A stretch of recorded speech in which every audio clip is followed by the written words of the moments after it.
حضرت شیمہ تھی نا نبی پاک کی رضائی ہمشیرہ حضرت حلیمہ کی، تو ان کے سارا قبیلہ گرفتار ہو کے آیا تھا. وہ جب آئی ہے نا نبی پاک کے پاس تو حضرت ابو ہریرہ سے کہنے لگی حضور کو جا کے بس کان میں کہہ دو کہ حلیمہ کی بیٹی ہے. حضرت ابو ہریرہ کہتے ہیں حضور اتنی تیزی سے اٹھے کہ نبی پاک کی چادر بھی منبر پہ رہ گئی. پھر حضور گھر لے گئے، فرمایا فاطمہ اور عائشہ کو بلاؤ، میری بہن آئی ہے. میرے محبوب کریم نے فرمایا تو اگر کہے گی نا تو میں تیرے لیے مدینے میں مکان بنا دوں گا، تو یہی رہ جاؤ. کہنے لگی نہیں محبوبہ واپس جانا. تو حضور سے کہنے لگی میرا سارا قبیلہ گرفتار ہے، اسے چھوڑ دیں.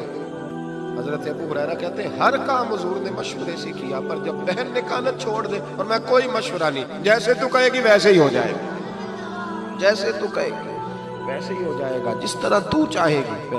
کون اشک شوئی کرے گا، کون بات سنے گا، کون دکھ کسی کی. پگلی بی بی پاگل عورت، دیکھے کبھی پاگلوں کو کوئی وقت دیتا؟ پاگلوں کے پاس بیٹھا، میں بڑا مصروف آدمی ہوں، مجھے تو سیاںا بندہ ملنے آئے تو میں کہتا مختصر بات کرنا. ایک پگلی بی بی آئی پاگل، حضرت انس کہتے ہیں آ کے کھڑی، کہنے یا رسول اللہ مجھے کام ہے. پاگل عورت. نبی کریم صلی اللہ تعالیٰ علیہ وسلم نے کہا کیا کام ہے؟ تو اس کے محلے کے لوگ کھڑے ہو گئے، کہنے لگے حضور چھوڑیں گے تو دیوانی ہے، ایسی باتیں کرتی رہتی ہے.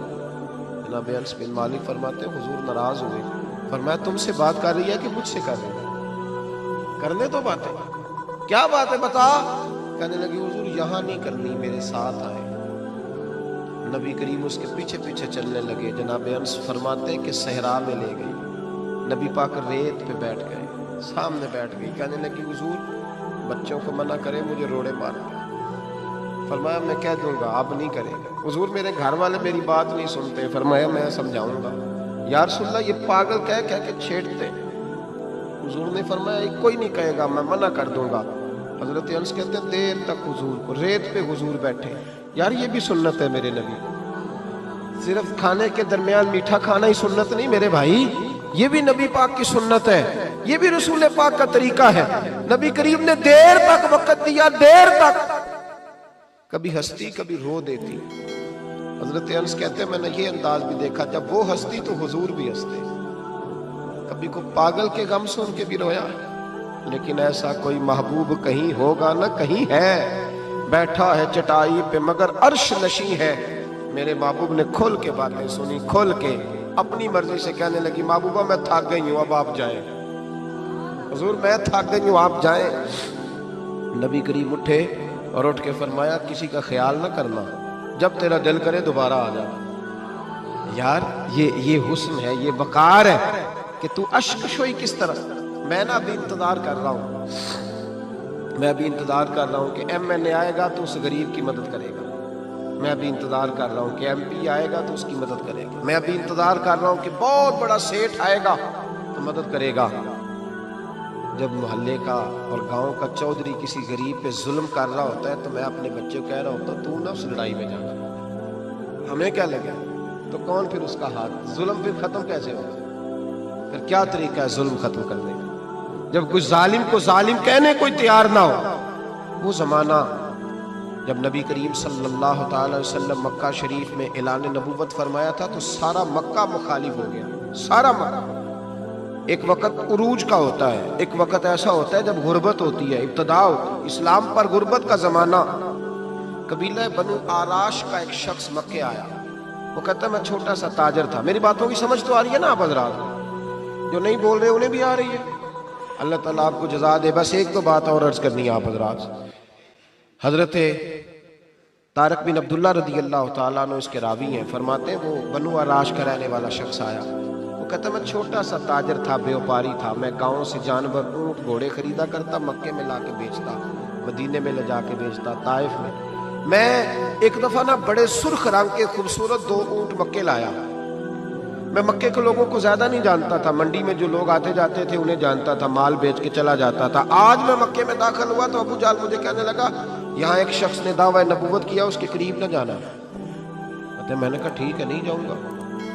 میں نے اونٹ دکھائے تو ابو جال کو پسند آ گئے، سودا ہو گیا، اونٹ خرید لیے. وہ شخص کہتا ہے کہ اونٹ خرید کے نہ تو کہنے لگا فلاں محلے کی فلاں گلی کے فلاں کونے میں میرا گھر ہے، کل آ کے پیسے لے لینا۔ کہتے میں اگلے دن پیسے لینے گیا تو کہنے لگا آج نہیں میرے پاس، کل آ۔ میں اگلے دن پھر گیا پیسے، کہنے لگا نہیں کل آ۔ ہوٹل ہوتے نہیں تھے، مکے میں میرا رشتہ دار کوئی نہیں تھا، میں فٹ پاتھ پہ سوتا، جو چند کھجوریں اور سرکہ میرے پاس تھا وہ پہلے دن ہی ختم ہو گیا۔ انویسٹمنٹ بھی ساری وہیں لگی ہوئی تھی، گھر میں بچے بچیاں انتظار کر رہے تھے، میں بڑا مجبور ہوا، تھک گیا۔ تیسرے دن میں گیا تو میں نے کہا پیسے، کہنے لگا کل آنا۔ میں نے ذرا دبا کے بات کی، میں نے کہا یار میری کوئی پھپھو تو رہتی نہیں مکہ مکرمہ میں، غریب آدمی ہوں، میرے پیسے دے میں جاؤں۔ جب دبا کے بات کی تو کہنے لگا جا دوڑ جا، جہاں سے ملتے ہیں لے لے، بھاگ جا۔ جی تاجر جب ڈوبتے ہیں نا تو معاذ اللہ تعالیٰ کچھ تو ایسے ہوتے ہیں جو خودکشی کر کے مر جاتے ہیں، اس لیے کہ بڑے لوگ ان کے ساتھ وابستہ ہوتے ہیں۔ جب کسی کی اصل راہ سے ڈوب جائے کہتے ہیں میں کانپنے لگا۔ میں نے پوچھا لوگوں سے کہ تمہارے چودھری سردار بڑے کہاں بیٹھتے ہیں؟ تو کہا وہ جو حرم مکہ کے ساتھ ٹولیاں بنا کے بیٹھے ہیں نا، وہ سارے ہمارے سردار ہی ہیں۔ کہتے ہیں میں وہاں گیا، ابو سفیان تھے، ابو لہب تھا، عتبہ، طیبہ، شیبہ، ابو المختری، اخنس بن شریح، سب بیٹھے۔ میں نے جا کے کہا یارو میں بنو عراش کا رہنے والا ہوں، چھوٹا سا تاجر ہوں، 2 اونٹ یہاں لا کے بیچ بیٹھا ہوں تو ایک شخص نے خریدے ہیں، وہ پیسے نہیں دیتا۔ کہتے ہیں عتبہ بولا یا ابو سفیان بولا، کہ کون ہے جو تیرے پیسے کھا گیا؟ طاقت ہے کسی کی، نام لے۔ تو کہتے ہیں میں نے کہا اس کا نام ابو جہل ہے۔ جب میں نے یہ کہا نا کہنے لگے وہ تو پیسے نہیں ملتے تھے، تو بڑا گنڈا ہے، تو بہت بڑے بدماش کے پاس ملتے تھے، وہ تو نہیں پیسے ملنے لگے، کبھی نہیں ملتے۔ فرماتے اب میں کانپا، اب تو میری امیدیں ٹوٹنے لگی، اب میرے آنسو چھلکنے لگے۔ تو ایک شخص نے نا مذاق کیا، ادھر دیکھیے گا میری طرف، مذاق کیا۔ کہتے ہیں سامنے نا خانہ کعبہ کی دیوار کے ساتھ ٹیک لگا کے رسول پاک تشریف فرما، نبی کریم بیٹھے ہوئے تھے، نبی کریم۔ تو ایک بندے نے معاذ اللہ ثم معاذ اللہ نقل کفر نہ باشد، اس نے نا مذاق کیا، کہنے لگا وہ جو بندہ بیٹھا ہے وہ تیرا مسئلہ حل کر سکتا ہے۔ کہتے ہیں اس نے مذاق کیا، باقی ہنسنے لگے۔ مجھے سمجھ نہ آئی کہ بھیجتے بھی ہیں اور مذاق بھی اڑاتے ہیں، لیکن ڈوبتے کو تنکے کا سہارا میں حضور علیہ السلام کے قریب پہنچا۔ نبی کریم کچھ وظیفہ پڑھ رہے تھے۔ یہ غریب آدمی نا بیچارہ وزیر سے بھی ڈرتا ہے تو پیر سے بھی ڈرتا ہے کہ کہیں طبیعت پہ کوئی چیز گرا نہ گزر جائے۔ تو کہتے ہیں میں ڈرتے ڈرتے نا پیچھے بیٹھ گیا کہ فارغ ہوں گے تو میں بات کروں گا۔ فرماتے میں ابھی پیچھے بیٹھا ہی تھا، پورا بیٹھا بھی نہیں تھا کہ میرے رسول پاک نے میری طرف توجہ فرمائی، رخ میری طرف پھیرا، 2 جملے نبی پاک نے کہے تو مجھے یوں لگا جیسے پردیس میں مجھے ماں مل گئی ہو۔ 2 جملے، پہلا فقرہ حضور نے فرمایا پردیسی لگتے ہو، اور دوسرا فقرہ فرمایا پریشان لگتے ہو۔ فرماتے ہیں بعد چھم چھم میرے آنسو گرے، چھم چھم۔ اور بھائی کوئی اپنا ملے تو رونے کا مزہ آتا ہے، کوئی دکھ پوچھے تو پھر بندہ آنسو گرائے نا، ہر ایک کو تو دکھ سنائے بھی نہیں جاتے۔ وہ شاعر اردو کا ہے، آپ کی سمجھ میں آ گیا تو بڑا اچھا ہے۔ اس نے کہا تھا کہ ہجوم غم میں بھی توہین ضبط غم نہ ہوئی، ہم اس احتیاط سے روئے کہ آنکھ نم نہ ہوئی۔ ہجوم غم میں بھی توہین ضبط غم نہ ہوئی، ہم اس احتیاط سے روئے کہ آنکھ نم نہ ہوئی۔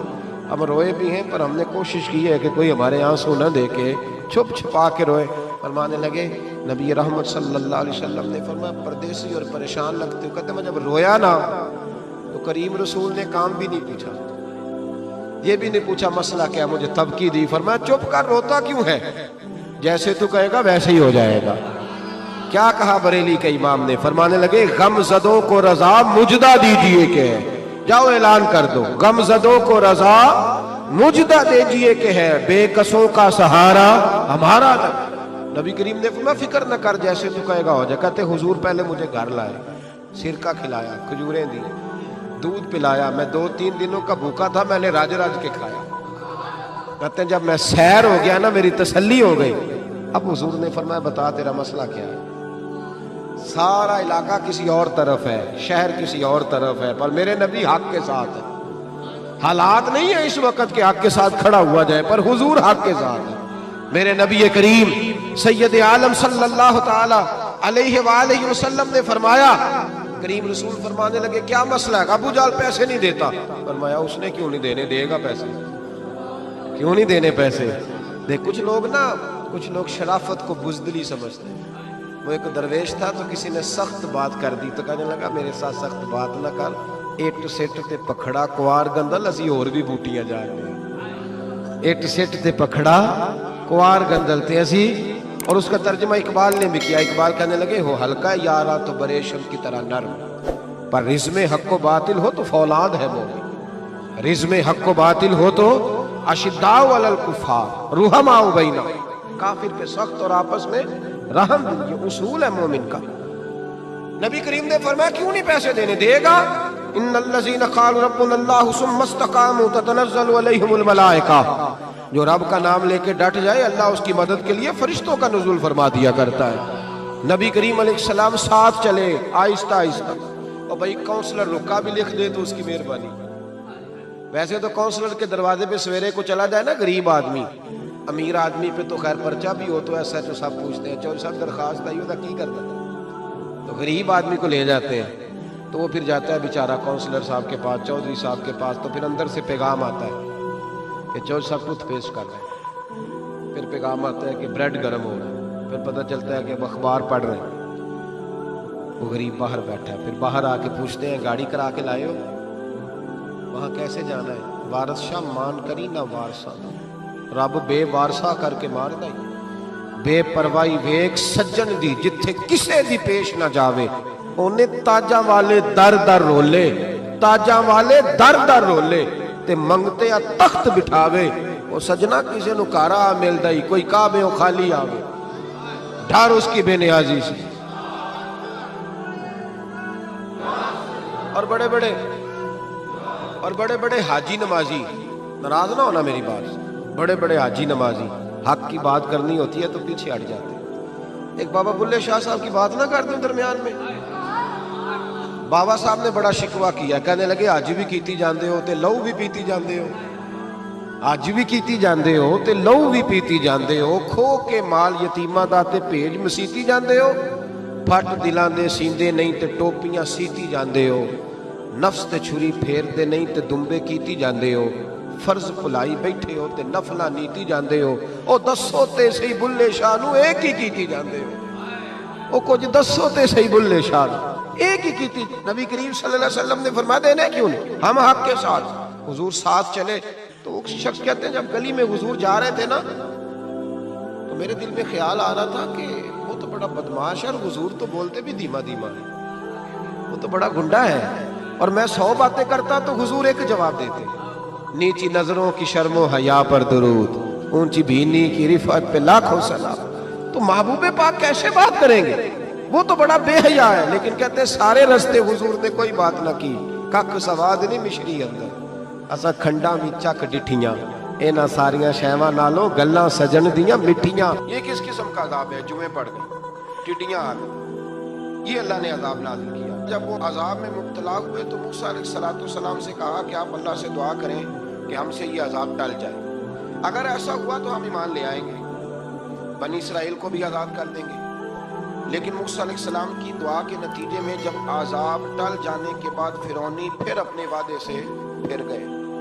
بنو قریظہ والوں نے بھی کئی دفعہ حضور سے وعدے کیے پر اپنے وعدوں پر قائم ہیں. ایک بات آپ سے یہاں روک کے عرض کر دوں, ہم بھی کئی دفعہ کہتے ہیں ذرا بریک کبھی گاڑی کی نہیں نہ لگتی تو ہم ارادہ کرتے ہیں کہ آج سے نماز شروع کر دیں. ذرا طبیعت زیادہ لیل ہوتی ہے تو ارادہ کرتے ہیں نا کہ بھائی آج کے بعد ہم نے نیک, پھر کیا ہوتا ہے شفا ہو گئی تو چھٹی ہو گئی. یہ طریقہ درست نہیں, یہ تو کفار کا طریقہ بیان کیا نا قرآن پاک نے. فرمایا جب اللہ تبارک و تعالیٰ نے انہیں نجات دے دی تو اپنے وعدے سے مکر گئے, تو پھر اللہ تبارک و تعالیٰ نے بنی اسرائیل کو سمندر پار کر کے ایسی قوم کے پاس پہنچا دیا جو بتوں کی پرستش کرتی تھی. وہ تو بچ گئے لیکن فرعونی سارے دریا کے اندر غرق ہو گئے. حضرت موسیٰ علیہ السلام سے کہنے لگے کہ ہمارے لیے یہ خدا بنا دیجئے. حضرت موسیٰ علیہ السلام نے فرمایا بت پرستی کرنے والے جاہل ہیں. یہ بت پرست قوم کے پاس جب گئے نا بنی اسرائیل والے, بت پوچھتے ہوئے دیکھا تو کہنے لگے ہمارے لیے بھی سامنے بنا کے رکھ دو. فرمایا یہ تو جاہل ہے, تم انہیں دیکھ کے اثر قبول کر رہے ہو اور اپنی جاہلیت کے باعث یہ ہلاک ہونے والے بھی ہیں. پھر اللہ تعالیٰ نے بنی اسرائیل پر اپنی نعمتوں کا ذکر فرمایا اور موسیٰ علیہ السلام نے اپنی قوم میں ہارون علیہ السلام کو اپنا جانشین فرمایا اور کوہ طور پر تشریف لے گئے۔ اللہ نے فرمایا وہاں آ جائیں، میں آپ کو تورات عطا کرتا ہوں۔ 40 دن کا یہ عرصہ تھا۔ موسیٰ علیہ السلام نے وہاں پہ جا کے، وہ سارا واقعہ بھی انہی آیات میں ہے کہ حضرت موسیٰ نے عرض کیا تھا کہ رب ارنی، یا اللہ میں تجھے دیکھنا چاہتا ہوں، تو فرمایا لن ترانی، تو نہیں دیکھ سکتا۔ وہ بھی یہاں اللہ نے ذکر فرمایا۔ پھر اللہ تعالیٰ نے اپنی ایک تجلی جب کوہ طور پہ ڈالی تو حضرت موسیٰ علیہ السلام تاب نہ لا سکے اور بے ہوش ہو گئے اور پہاڑ بھی ریزہ ریزہ ہو گئے۔ اس کا ذکر بھی اللہ نے انہی آیات میں فرمایا۔ آیت نمبر 144 سے 155 تک حضرت موسیٰ علیہ السلام کو رسالت عطا کرنے، کلیم اللہ کا منصب عطا کرنے، تورات عطا کرنے کا ذکر ہے۔ آگے چل کے بتایا کہ جو متکبر لوگ ہیں نا، وہ آیات الہیہ سے منہ پھیرتے ہیں، اور جو لوگ اللہ کی آیات اور قیامت کو جھٹلاتے ہیں، ان کے اعمال باطل ہیں۔ پھر موسیٰ علیہ السلام کے کوہ طور پر قیام کے عرصے میں بنی اسرائیل کے زیورات سے بچڑا بنا کر اسے معبود بنانے کا ذکر ہے۔ ان میں ایک جادوگر تھا سامری، سنا ہے سلالہ میں اس کی قبر ہے۔ حضرت موسیٰ کوہ طور پہ چلے گئے تو اس نے پیچھے سے نا سونے کا ایک بچڑا بنا لیا، اس میں سونے کی تاریں اس کے منہ میں لگائیں، ہوا چلتی تھی تو بجتی تھی۔ اتنے کمزور عقیدے کی یہ قوم تھی کہ انہوں نے فٹافٹ ماننا شروع کر دیا، فٹافٹ ماننا، کہنے لگے یہ ٹھیک ہے۔ چنانچہ موسیٰ علیہ السلام جب واپس آئے تو قوم پر غصے اور افسوس کا اظہار فرمایا اور کہا میرے پیچھے تم نے ایسا برا کام کیا۔ انہوں نے تورات کی تختیاں بھی زمین پہ ڈالیں اور اپنے بھائی ہارون علیہ السلام کا سر پکڑ کے اس سے جواب طلبی کی۔ انہوں نے کہا اے میرے ماں جائے، بڑے خوبصورت لفظ ہے قرآن پاک، اے میرے ماں جائے، اے میرے بھائی، قوم نے مجھے بے بس کر دیا اور قریب تھا کہ یہ مجھے قتل بھی کر دیتے۔ اب آپ مجھ پر سختی کر کے دشمنوں کو ہنسنے کا موقع نہ دیں، کبھی بھی دشمنوں کو اپنے اوپر ہنسنے کا موقع نہ دینا چاہیے۔ پھر آیت نمبر 151 میں موسیٰ علیہ السلام کی دعا اور کلمات استغفار کا ذکر ہے۔ آگے چل کے بتایا کہ غصہ ٹھنڈا ہونے پر موسیٰ علیہ السلام نے تورات کی تختیوں کو اٹھایا، جن کی تحریر میں اللہ سے ڈرنے والوں کے لیے ہدایت اور رحمت کی بشارت تھی۔ آیت نمبر 156 سے لے کر 158 تک میں موسیٰ علیہ السلام کی دعا کا ذکر ہے، جس میں انہوں نے اپنی قوم کے لیے اللہ تعالیٰ سے دنیا اور آخرت کی بھلائی مانگی۔ اللہ تعالیٰ نے فرمایا یہ کامل نعمت میں ان لوگوں کو عطا کروں گا جو ایمان کے ساتھ تقویٰ بھی اختیار کریں گے، یہ انہیں ملے گی نہیں، اور پھر وہ زکوٰۃ دیں گے اور اس عظیم رسول یعنی نبی کریم صلی اللہ تعالیٰ علیہ وآلہ وسلم کی وہ پیروی کریں گے۔ یہ آیت نمبر 158 ہے، یہ سورہ اعراف کی، چونکہ حضور علیہ السلام کی بڑی عظمتوں کا اللہ کریم نے یہاں ذکر ارشاد فرمایا ہے، اور ایک تفصیل ہے نبی کریم صلی اللہ تعالیٰ علیہ وسلم کی سیرت مبارکہ کی۔ اللہ تبارک و تعالیٰ کبھی توفیق دے، اللہ تعالیٰ کبھی ہمت دے تو ان آیات پر غور کریں تو وہ نعتیں جو قرآن نے بیان کی ہیں حضور کی، وہ بھی بڑی شاندار ہیں۔ قرآن مجید میں اللہ کریم نے فرمایا جو لوگ پیروی کریں گے اس رسول کی جو بغیر پڑھے ہوئے دنیا میں آئے، دنیا میں آ کے کسی سے پڑھا بھی پائیں گے اور انجیل میں بھی پائیں گے ان کی شان۔ وہ نبی کیا کریں گے؟ یأمرہم بالمعروف وینہاہم عن المنکر، وہ انہیں نیکی کا حکم کرتا ہے اور برائی سے منع فرماتا ہے۔ ویحل لہم الطیبات، اور نبی پاک ان پر حلال چیزوں کو، پاک چیزوں کو حلال کرتے ہیں اور گندی چیزوں کو ان پر حرام کرتے ہیں۔ حلال حرام کا اختیار اللہ نے رسول پاک کو بھی عطا فرمایا ہے، حضور کو بھی اللہ نے اختیار دیا، اسی لیے تو حضور کسی کو کہہ دیتے تھے چل تو نہ 5 نہ پڑھنا تو 2 ہی پڑھ لے۔ یہ بھی حضور نے فرمایا، ایک بندے نے روزہ توڑ دیا تو فرمایا کھجوریں مجھ سے لے جا اور گھر جا کے کھا لے، روزہ بھی تو نہیں توڑا ہے تو مجھ سے لے جا، گھر جا کے کھا، تیرا کفارہ ادا ہو جائے۔ نبی پاک صلی اللہ علیہ وسلم نے بڑی ساری جگہوں پہ اس اختیار کو، تو قرآن مجید نے کہا وَيُحِلُّ لَهُمُ الطَّيِّبَاتِ، پاک جتنی چیزیں پاک تھی وہ میرے نبی نے تم پر حلال کر دی۔ وَيُحَرِّمُ عَلَيْهِمُ الْخَبَائِثِ، اور جو گندی چیزیں تھیں ناپاک تھیں وہ نبی پاک نے تم پر حرام کی ہیں، جو پہلے ہی ٹھیک نہیں تھی وہ حضور نے حرام فرمائی۔ اور پھر بڑے خوبصورت لفظ ہیں، اگر آپ جاگ کے سنیں تو فرمایا وَيَضَعُ عَنْهُ، اور وہ ان پر سے اتارتے ہیں اِسْرَهُمْ وَالْأَغْلَالَ الَّتِي كَانَتْ عَلَيْهِمْ، فرمایا نبی پاک ان سے ان کا بوجھ اتارتے ہیں اور کاٹتے ہیں وہ زنجیریں جن میں یہ لوگ جکڑے ہوئے تھے، غلامی کی زنجیریں، سخت ترین احکام کی زنجیریں. فرمایا میرے رسول تو دنیا میں زنجیریں کاٹنے کے لیے آئے. حضور نے لوگوں کی زنجیریں کاٹ دی. فرمایا فالذین آمنوا بہ وعزروہ ونصروہ. فرمایا جو لوگ اس نبی پر ایمان لائیں گے، ان کی تعظیم کریں گے، ان کے دین کی مدد کریں گے، واتبعوا النور الذی انزل معہ، اور اس نور کی پیروی کریں گے جو ہم نے نبی پاک کے ساتھ اتارا ہے. وہ کیا ہے؟ حضور کے ساتھ کیا اترا ہے؟ قرآن مجید. فرمایا جو اس کی پیروی کریں گے اولئک هم المفلحون، یہی لوگ ہیں کامیاب ہونے والے. اور اگلی آیت میں فرمایا محبوب آپ کہہ دیں، آج پھر کھل کے اعلان کر دیں. کیا کہا؟ قل یا ایھا الناس انی رسول اللہ الیکم جمیعا. فرمایا لوگوں کو بتا دیں کہ میں ایک قبیلے کا، ایک گروہ کا، ایک ملک کا نہیں، میں سارے انسانوں کا رسول بن کے آیا ہوں، تمام انسانوں کی طرف. اور حضور نے اعلان فرمایا، خود بخاری کا لفظ ہے، فرمایا ارسلت الی الخلق. فرمایا میں صرف انسانوں کا نہیں، جس کو اللہ نے پیدا کیا ہے میں ان سب کا رسول بن کے دنیا میں آیا، سب کا رسول بن کے میں دنیا میں آیا.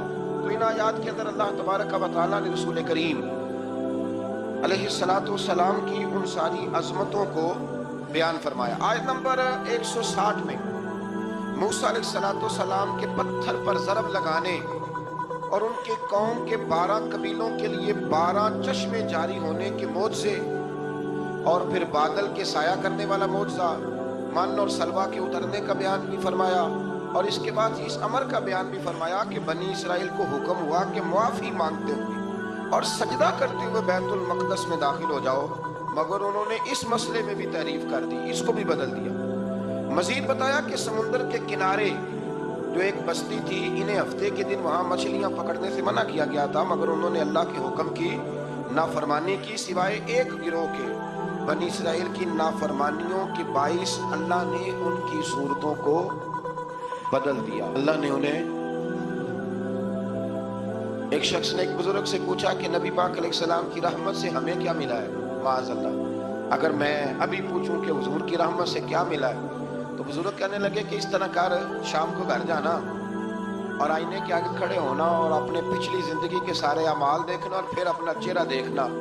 اگر بدلا نہیں نہ تو سمجھ لے میرے رسول کی رحمت سے حصہ ملا ہوا ہے، تجھے میرے کریم محبوب کی رحمت سے حصہ ملا ہوا ہے. ورنہ وہ نافرمانی کرتے تھے تو ان کے چہرے بدل جاتے تھے، دروازوں پہ لکھا جاتا تھا. سنگیوں بتاؤ نا، اگر آج بھی یہ حال ہو تو کون کسی کو منہ دکھانے کے قابل ہے؟ کون کسی کو منہ دکھانے؟ دعا فرمائیں اللہ محبوب کی غلامی میں ہمیں پختگی نصیب فرمائے. پھر اللہ تبارک و تعالیٰ نے آیت نمبر 168 میں اور 167 میں یہود کے برے اعمال کا سبب ان کی جمعیت کے منتشر ہونے اور ان پر جابر لوگوں کے مسلط ہونے کا ذکر فرمایا. بعد والی آیات میں ان کے برے جانشینوں کا ذکر کیا جو رشوت لے کر اللہ تعالیٰ کی آیات میں رد و بدل کر دیتے تھے. ان سب برائیوں کے باوجود اس مغالطے اور خود فریبی کا شکار تھے کہ وہ بخشے جائیں گے. اللہ اکبر. اللہ تعالیٰ نے فرمایا کہ آخرت کا گھر صرف متقیوں کے لیے اور اللہ کے فرما بردار بندوں کے لیے. آیت نمبر 172 میں اس امر کا بیان ہے کہ اللہ تعالیٰ نے بنی آدم کی ارواح کو ایک جگہ پہ جمع کیا تھا اور جمع کر کے پوچھا الستُ بربکم، کیا میں تمہارا رب نہیں؟ تو سب نے یک زبان کہا قالوا بلا، ہاں مالک تو ہی ہمارا رب. وہاں گواہی دی اور یہاں آ کے مکر گئے، وہاں گواہی دی اور یہاں مکر گئے. تو ہمارے بزرگوں نے لکھا ہے اس وقت بھی سب سے پہلے جس روح نے گواہی دی وہ میرے اور آپ کے پیارے رسول کی روح مبارک سب سے پہلے. اور حضور نے فرمایا جو روحیں وہاں ایک دوسرے کو جانتی تھی وہ یہاں بھی ایک دوسرے کو. دادا گنج بخش علی اجمیری رحمت اللہ لکھا ہے کہ حضرت حرم بن حیان کہتے ہیں میں حضرت اویس کرنی سے ملوں، تو کہتے ہیں میں ان کے پیچھے یمن گیا تو وہ یمن سے مکے چلے گئے، میں مکے گیا تو وہ مدینے آ گئے، میں مدینے گیا تو وہ مصر چلے گئے، وہاں سے وہ پھر یمن آ گئے. بالآخر میں نے نہر فرات کے کنارے انہیں دیکھ ہی لیا، وضو کر رہے ہیں. میں نے ان کو سلام لیا تو میرا ارادہ تھا سلام کے بعد پوچھوں گا کہ آپ بھی اویس کرنی ہے؟ کہتے میں نے السلام علیکم کہا تو وضو سے فارغ ہو کر کہنے لگے وعلیکم السلام یا حرم بن حیان. تو میں نے کہا حضور آپ مجھے کیسے جانتے ہیں؟ میں تو پہلی دفعہ ملا ہوں. کہنے لگے میں اویس کرنی ہوں، تو حرم بن حیان ہے، میں تجھے جانتا ہوں. کہا حضور کس طرح؟ فرمایا عارف تو روحی من روحی کا، میری روح تیری روح کی واقف ہے، میری روح تیری روح کی کن فیکون تے کل دی گل ہے۔ وہ درویش نے کہا تھا نا کن فیکون تے کل دی گل ہے، اسی اگے پریت رلائی۔ ہمارا تو پرانا جرانا ہے بھائی، کن فیکون تے کل دی گل ہے۔ اللہ تبارک و تعالیٰ سمجھنے کی توفیق عطا کے گھس گئے ہیں۔ تو بادشاہ کہنے لگا بندہ تو سیانا ہے، تجھے کچھ نہ کچھ دینا ہی پڑے گا۔ اس نے دیا اسے۔ تو کچھ لوگوں کے نا مال مال کے اللہ دیتا ہے نوازتا ہے، پر ان کے حسد کر کر کے یاد گھس جاتے ہیں، بیٹھ کے نا پروگرام بناتے رہتے ہیں، اس نے ایسا کیا اس لیے آگے نکل گیا، اس نے یہ کیا۔ ایک صاحب مجھے ایک شخص کے بارے میں خبر دینے لگا، کہنے لگا وہ فلانا کیا، پھر اس نے ایسا کیا، تو پھر وہ چیک لگا، پھر وہ سیاست کی تو آگے نکل گیا۔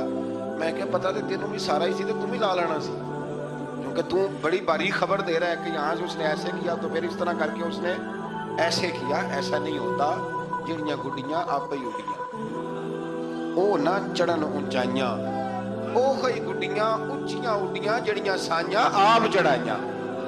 یہ سمجھ لو وَتُعِزُّ مَن تَشَاءُ وَتُذِلُّ مَن تَشَاءُ بِيَدِكَ الْخَيْرُ۔ اس لیے یہ الجھن نہ کرے۔ تو حسد کی وجہ سے یہ لوگ پیچھے رہ گئے۔ اللہ تعالیٰ ہمیں حسد سے محفوظ فرمائے۔ آیت نمبر 179 میں اللہ تعالیٰ کی نعمت عقل کو قبولیت ہدایت کے لیے استعمال نہ کرنے والوں کو چوپایوں سے بدتر قرار دیا۔ تو عقل اور شعور رکھنے کے باوجود استعمال نہیں کرتے، فرمایا جانوروں سے برے ہیں۔ ان کے دل ہیں مگر وہ حق کے دلائل کو سمجھتے نہیں۔ رب فرماتا ہے ان کے پاس آنکھیں ہیں پر آیات الہی کو دیکھتے نہیں، ان کے پاس کان ہیں پر دعوت حق کو سنتے۔ آیت نمبر 180 میں اللہ تعالیٰ کی اسماء حسنہ کے ساتھ پکارنے کا ذکر ہے کہ رب کو پیارے پیارے ناموں کے ساتھ پکارا کرو۔ رحمان کہہ کے پکارو، رحیم کہہ کے پکارو، ستار اور غفار کہہ کے پکارو۔ اللہ اکبر۔ آیت نمبر 186 سے 188 میں منکرین کے قیامت کے بارے میں پوچھنے اور کیس سے ٹکراؤ ہو جائے، اللہ تعالیٰ نے مشرکین مکہ سے تصادم کو مقدر فرمایا تاکہ حق کی حقانیت اور غلبہ ثابت ہو جائے۔ اگرچہ کچھ لوگوں کا ارادہ یہی تھا کہ جنگ بدر میں ابو جہل کے لشکر سے ٹکرانا، آپ کو پتہ ہے نا کہ ابو سفیان قافلہ لے کے آ رہا تھا، اس کے لیے مسلمان نکلے تھے، وہ تو بچ کے نکل گیا، پھر ابو جہل 1000 کا لشکر لے کے آ گیا۔ تو اللہ فرماتے ہیں کہ اللہ نے اس لیے تمہارا ان سے مقابلہ کرایا تاکہ اللہ حق کو واضح کر دے۔ آیت نمبر 9 سے لے کر 24 تک بتایا گیا ہے کہ اللہ تعالیٰ نے بدر میں مجاہدین کے اطمینان قلب کے لیے اور فتح کی بشارت کے طور پر فرشتے نصرت کے لیے بھیجے۔ فرشتے آئے مدد کرنے کے۔ میدان بدر میں سخت زمین اور پانی کے چشموں پر کفار کے پاس تھے، اور نرم زمین جس پر چلنا دشوار تھا مسلمانوں کے پاس تھی، اور پانی کی بھی قلت تھی جس کی وجہ سے مسلمانوں کے دلوں میں طرح طرح کے وہم پیدا ہوتے تھے۔ اللہ تعالیٰ نے بارش برسائی، مسلمانوں نے وافر پانی جمع کر لیا اور ان کی شرعی اور طبعی ضروریات بھی پوری ہوئی۔ شرعی ضرورت کون سی ہوتی ہے جی؟ پانی کی، وضو کرنا، غسل کرنا، یہ کون سی ضرورت ہے؟ اور طبعی ہے کہ پانی کا پینا۔ اور دلوں کو بھی اطمینان ملا کہ اللہ نے بارش عطا کر دی۔ اللہ تعالیٰ نے میدان جہاد میں پسپائی اختیار کرنے والوں کو اپنے غضب کا حقدار قرار دیا۔ میدان بدر میں رسول اللہ صلی اللہ علیہ وسلم نے مٹھی میں ریت لے کر کافروں کی جانب پھینکی، مٹھی میں پکڑ کے حضور نے پھینکی تو فرمایا یہ لوگ رسوا ہو جائیں، یہ ریت ان کی آنکھوں میں جا پڑی۔ اللہ تعالیٰ نے فرمایا کہ اے رسول صلی اللہ علیہ وسلم، وہ خاک آپ نے نہیں پھینکی بلکہ وہ تو اللہ نے پھینکی ہے۔ جس وقت آپ نے پھینکی تھی لیکن در حقیقت وہ اللہ نے پھینکی۔ کہا محبوبہ تو نے نہیں پھینکی، وہ میں نے پھینکی ہے، اس لیے کہ ہاتھ تھیرے تھے، طاقتیں خدائی تھی، طاقتیں خدائی تھی۔ تو اس طرح اگر حضور کسی کی مدد کرتے ہیں، مشکل کشائی فرماتے ہیں، تو دراصل وہ کون کر رہا ہے؟ اللہ۔ اللہ تعالیٰ نے بدر کو فیصلہ کن جنگ قرار دیا اور مسلمانوں سے فرمایا اے ایمان والو، اللہ اور اس کے رسول کے بلانے پر فوراً حاضر ہو جایا کرو جب رسول تمہیں اس چیز کی طرف بلائیں جو تمہارے لیے حیات آفری ہے۔ یہ آیت نمبر آپ جا کے ملاحظہ کیجئے گا 24، اور پھر اس کی تفسیر جس نے بھی لکھی ہے نا وہ پڑھ لیجئے گا، اتنا وقت نہیں کہ میں تفسیر میں جاؤں۔ جب بھی اللہ رسول بلائیں فوراً حاضر ہو جاؤ۔ حالانکہ اللہ تو بلاتا ہی نہیں، بلایا کون کرتے تھے؟ نبی کریم علیہ السلام۔ حضرت سعید بن معلہ رضی اللہ تعالیٰ عنہ کہتے ہیں میں نماز پڑھ رہا تھا تو حضور نے بلایا، میں جلدی سے نماز پڑھ کے فارغ ہو کے حاضر ہوا تو حضور نے فرمایا میں نے بلایا تو آیا کیوں نہیں؟ عرض کی حضور نماز پڑھ رہا تھا، اور میں نماز پڑھتا تو قرآن نہیں پڑھتا؟ سورہ انفال میں رب فرماتا ہے جب میرا رسول بلائے فوراً حاضر ہو جایا کرو، یعنی معنی یہ کہ نماز توڑ کے آنا چاہیے تھا۔ یہاں میرے اعلیٰ حضرت نے لکھا ہے حضور بلائے تو نماز چھوڑ کے چلا جا، اور واپس آ کے نا جہاں سے چھوڑی تھی وہیں سے شروع کر لے، سجدہ صاحب کی بھی ضرورت نہیں، تو نماز مکمل کر لے، جتنی دیر تو مصطفیٰ کی بارگاہ میں حاضر تھا سمجھ لے میں رب کی عبادت میں ہی موجود تھا۔ ہاں اس لیے اقبال نے کہا تھا اذان تو عزل سے تیرے عشق کا ترانہ بنی، اور نماز تو اس کے نظارے کا ایک بہانہ بنی، اور ادائے دین سراپا نیاز تھی تیری، بس کسی کو دیکھتے رہنا نماز تھی تیری۔ ادائے دین سراپا نیاز تھی تیری، اور کسی کو دیکھتے رہنا یہ نماز تھی۔ آیت نمبر 25 میں فرمایا یہ مت سمجھنا کہ ظالموں کے فتنے کا وبال صرف ان لوگوں تک محدود رہے گا، اگر عمل بالمعروف اور نہی عن المنکر کا عمل رک گیا تو اس کے اثرات باقی معاشرے کو بھی بھگتنے پڑیں گے۔ یہ آیت نمبر 25 ہے۔ اگر نیکی کا حکم دینا چھوڑ دیا جائے، برائی سے منع کرنا چھوڑ دیا جائے، تو اس کا وبال صرف ان لوگوں پہ نہیں پڑتا، سارے معاشرے پہ پڑتا ہے۔ لوگ سمجھتے ہیں کہ ان درسوں کی، ان تقریروں کی، ان وعظوں کی کوئی اہمیت نہیں، یہ پڑھو رب کا قرآن۔ رب فرماتا ہے کہ اگر تم یہ کام چھوڑ دو گے تو ساری قوم وبال میں آ جائے گی۔ یہ تو فرض کفایہ ادا ہوتا ہے، بڑے سارے لوگوں کی طرف سے یہ معاملہ، یہ قرآن پڑھ رہا ہوں، قرآن پاک واضح آیات میں یہ حکم ہے۔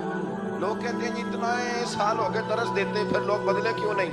تو میں نے کہا ہمارے ذمہ اذان پڑھنا ہے، بندوق لے کے لوگوں کو لانا نہیں۔ ہم اذان دیتے رہیں گے، پھر جسے اللہ توفیق دے گا وہ انشاءاللہ نماز بھی پڑھ ہی لے گا۔ مؤذن کی ڈیوٹی ہے کہ وہ اذان پڑھے، اس کی یہ ڈیوٹی نہیں کہ بندوق لے کے جائے اور لوگوں کو گھروں سے نکال کے لائے۔ آیت نمبر 26 میں ہجرت سے پہلے مسلمانوں کی بے بسی اور بعد میں اللہ کی مدد سے مضبوط ہونے اور اس نعمت پر اللہ کا شکر ادا کرنے کا بیان ہے۔ مزید فرمایا کہ اللہ اور اس کے رسول سے خیانت نہ کرو، یا ایھا الذین آمنوا لا تخونوا اللہ والرسول، فرمایا اللہ اور اس کے رسول سے خیانت، یہ آیت نمبر 27 ہے۔ اور فرمایا اپنی امانتوں میں بھی خیانت نہ کرو اگرچہ تم جانتے ہو اللہ رسول سے خیانت کیا ہوتی ہے۔ تو اس آیت کے تحت حضرت عبداللہ ابن عباس فرمایا کرتے تھے جس نے فرض چھوڑے اس نے اللہ سے خیانت کی، اور جس نے سنت کو چھوڑا اس نے نبی پاک سے خیانت کی۔ اللہ تعالیٰ فرض ادا کرنے کی بھی توفیق دے اور مصطفیٰ کی سنت کا پیار بھی عطا فرمائے۔ آیت نمبر 30 میں ہجرت کے موقع پر مشرکین مکہ نے اپنی پارلیمنٹ میں، دارالندوہ جو ان کی پارلیمنٹ تھی جس میں وہ بیٹھتے تھے، رسول اللہ صلی اللہ علیہ وسلم کے بارے میں وہاں بیٹھ کے جو مشاورت کی تھی اس کے احوال اللہ نے بیان کرتے ہوئے فرمایا اس وقت کو یاد کرو جب کافر آپ کے خلاف سازشیں کر رہے تھے تاکہ آپ کو قید کریں یا معاذ اللہ ثم معاذ اللہ قتل کریں یا جلا وطن کریں۔ کیا خوبصورت انداز ہے۔ اللہ فرماتا ہے وہ اپنی سازشوں میں لگے ہوئے تھے اور اللہ تعالیٰ اپنی خفیہ تدبیر فرما رہا تھا، اور اللہ بہترین تدبیر کرنے والا ہے۔ کہتے ہیں جو میرے خلاف سازشیں کر رہے ہیں، میں نے کہا چھوڑ، تو رب کی مدد حاصل کر، اللہ بہترین تدبیر کرنے والا ہے۔ آیت نمبر 32 سے 35 میں فرمایا کفار مکہ اپنی سرکشی کی وجہ سے اس طرح کے مطالبات کرتے تھے کہ اگر آپ کے پاس یہ قرآن حق ہے تو اللہ سے دعا کیجیے کہ ہم پر آسمان سے پتھر برسائے یا ہمیں دردناک عذاب دے۔ یہ وہ کہا کرتے تھے، مگر اللہ نے فرمایا کیا محبوب جب تک آپ ان میں موجود ہیں اللہ انہیں عذاب نہیں دے گا۔ ہاتھ دھو گئی، جب تک آپ موجود ہیں اللہ عذاب۔ اور ایک جملہ اور سن لیں، میرا تو ایمان ہے کہ جب تک گنبد خضرا موجود ہے، جب تک گنبد خضرا موجود، اس دھرتی پہ عذاب۔ یہ دنیا ایک سمندر ہے مگر ساحل مدینہ ہے، یہ دنیا جل کے بجھ جاتی مگر حائل مدینہ ہے، یہ دنیا جل کے بجھ جاتی مگر یہ زمین پہ مدینہ ہے۔ اس لیے تو ہر جگہ سبزہ اگتا ہے، ورنہ جو ہم کام کرتے ہیں وہ تو جل کے مرنے والے ہیں۔ تو فرمایا محبوب جب تک آپ موجود ہیں اللہ عذاب۔ او سجنوں ذرا آنکھیں کھول کے سننا، اگر حضور موجود ہو، اگر حضور موجود ہو تو رب کافر کو عذاب نہیں دیتا تو محمد عربی کے غلاموں کو کیوں عذاب دے گا؟ جب ان کے دشمنوں کو عذاب نہیں دیتا ان کے ہوتے ہوئے۔ اسی لیے حضرت انس بن مالک نے پوچھ لیا تھا یا رسول اللہ قیامت والے دن کہاں تلاش کروں؟ موٹی بات ہی کر دی، ترمذی میں موجود ہے۔ حضور نے نہیں فرمایا کہ چل نماز روزہ سیدھا کر، مجھے ڈھونڈ کے کیا کرے گا؟ حضور کہاں تلاش کروں؟ فرمایا حوض کوثر پہ آ جانا، امتیوں کو میں جام پلا رہا ہوں. حضور وہاں ملاقات نہ ہوئی. فرمایا میدان عمل پہ آ جا, اعمال تول رہے ہوں گے, میں دعائیں کر رہا ہوں. حضور وہاں ملاقات نہ ہوئی. فرمایا پل صراط پہ آ جا, امت گزر رہی ہوگی, میں دعائیں کر رہا ہوں. اور بریلی کے امام کہنے لگے پھر ہمیں کیا پریشانی ہے پل سے گزرنے کی؟ فرمانے لگے رضا اب پل سے وجد کرتے گزری کہ ہے رب سلیم صدائے محمد, کیونکہ خدا کی رضا چاہتے ہیں دو عالم, خدا چاہتا ہے رضائے محمد صلی اللہ علیہ وسلم. پھر اللہ تبارک و تعالیٰ نے فرمایا اور جب تک وہ استغفار کر رہے ہیں تو بھی اللہ تعالیٰ ان کو عذاب نہیں دے گا. پھر فرمایا بیت اللہ کے پاس مشرکوں کی نماز آخر ہے کیا؟ سیٹیاں اور تالیاں بجانے کی صورت میں تھی. اور آگے چل کے مقصد جہاد بیان فرمایا اور ان سے جنگ کرتے رہو حتیٰ کہ کفر کا غلبہ نہ رہے اور پورا دین اللہ کے لیے ہو. اور فرمایا اللہ کے رستے سے روکنے کے لیے خرچ کرنے والوں کا ہاتھ, جو لوگوں کو روکتے ہیں اللہ کے رستے میں خرچ کرنے سے, فرمایا ان کے ہاتھ حسرت کے سوا, پچھتاوے کے سوا کوئی اور چیز نہیں ہے. خود کہتے ہیں حضور جب اس کے دروازے تک پہنچے تو نبی پاک نے دستک دی. ابو جال دروازے پہ آئے اور جب اس نے آ کے پوچھا نا کیا بات ہے, کیوں آئے, تو کہتے ہیں پھر میں نے حضور کی نظروں کو اٹھتے ہوئے دیکھا. پھر اعلیٰ حضرت بولے, فرمانے لگے غضب سے ان کے خدا بچائے, غضب سے ان کے اللہ ہی بچائے جب حضور غضبناک ہو. فرمایا نظریں اٹھیں اور نبی کریم فرمانے لگے تو غریبوں کا خون نچوڑ کے چودھری بننا چاہتا ہے؟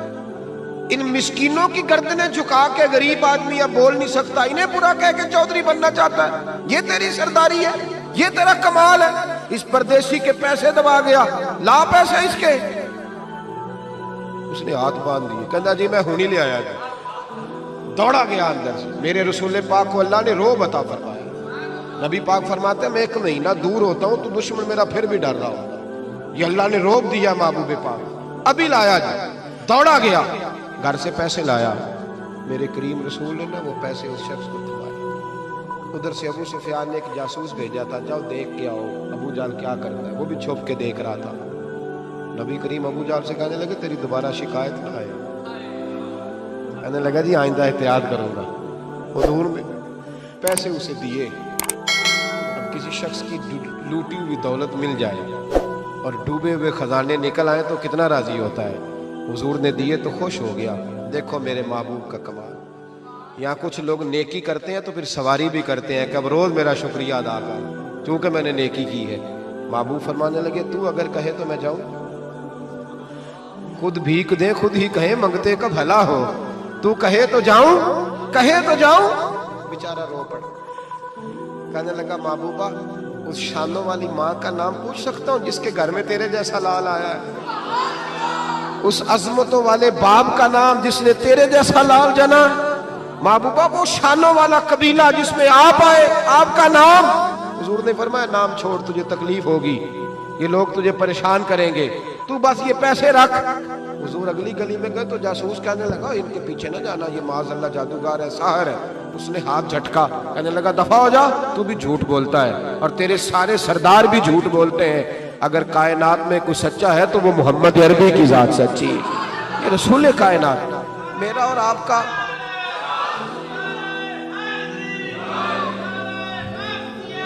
سنیں,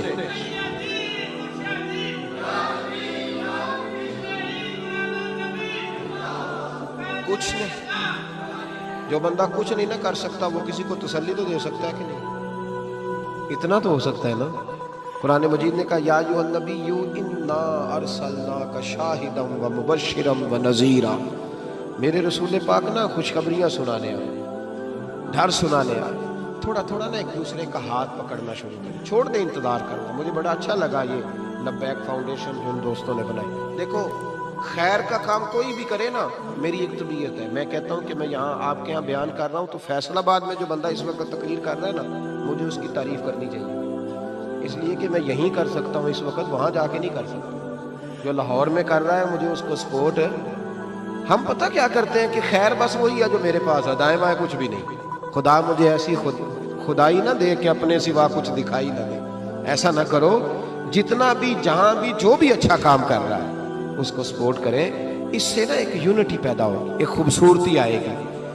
تھوڑا تھوڑا پیار کرنا سیکھیں, ہم پتہ کیا کرتے ہیں، جب بھی اینک لگاتے ہیں تو ڈھونڈتے ہیں کہ کوتاہی کہاں پڑی ہوئی ہے، وہ کوئی کوتاہی مل جائے تو اس کو ڈسکس کریں۔ اچھے لوگ یہ کام نہیں کرتے۔ اچھے لوگ کوتاہی نظر آئے تو آنکھ بند کر لیتے ہیں، خوبی نظر آئے تو دنیا کو بتاتے ہیں۔ یہاں علماء بیٹھے ہیں، آپ پوچھ لیجئے گا، شریعت کا مسئلہ ہے کہ جب کسی کو غسل دو نا، اگر کوئی اچھی چیز نظر آئے تو لوگوں کو بتاؤ، حکم ہے۔ پتہ ہے آپ کو، چہرہ جی کھل گیا تھا، میں نے دیکھا ہے، روشنی پھیل، یہ بتاؤ۔ لیکن اگر کوئی بری شے نظر آئے، کف لسان، چپ کر۔ حضور نے حکم دیا، اذکروا محاسن موتاکم، او کما قال صلی اللہ علیہ وسلم، جب تم میں سے کوئی چلا جائے تو اس کی اچھی اچھی باتیں بیان کرو، برائیاں ہوں بھی تو ان سے صرف نظر۔ آج پتہ کیا ہو رہا ہے، ایک بندے میں 99 خوبیاں ہیں، ان کو کوئی نہیں بیان کر رہا، جو ایک خامی ہے نا وہ ہر بندے کو نظر آ رہی ہے۔ تھوڑا تھوڑا پیار کریں۔ اخلاق کا مطلب یہ ہے کہ آپ کس طرح محبت بانٹ سکتے ہیں، کس طرح لوگوں کے ساتھ بھلائی کر سکتے ہیں، کس طرح آپ آگے بڑھ سکتے ہیں۔ دعا کرتا ہوں اللہ تعالیٰ کی بارگاہ میں جو میں کہہ سکا اللہ اسے قبول فرمائے۔